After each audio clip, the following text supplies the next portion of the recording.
ছেলেবেলায় বাবা বলতো, তুই আমার স্বপ্ন, আমাকে গর্বিত করিস।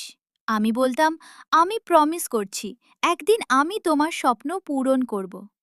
অনেক বছর পর যখন সেই দিনটা এলো, তখন আমি একটা বড় মঞ্চে দাঁড়িয়ে হাজার হাজার লোকের মাঝে আমি যখন আমার সফলতার কথা বলছি, আমার কথা শুনে সবাই যখন হাতে তালি দিচ্ছিল, তখন একজন মানুষের চোখে জল পড়ছিল, কিন্তু হাসি মুখে জোরে জোরে হাতে তালি দিচ্ছিল, সেই ছিল আমার বাবা।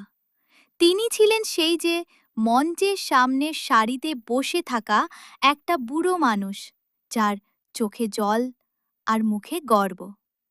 আমি মাইকটা হাতে তুলে বললাম, বাবা, তোমার স্বপ্ন পূর্ণ করলাম। আমি পেরেছি বাবা, আমি পেরেছি।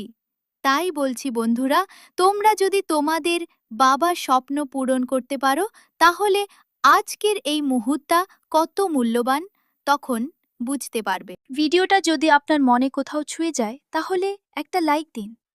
আর এমন আরও কন্টেন্ট পেতে একটা কথা, চ্যানেলটা সাবস্ক্রাইব করে ফেলুন।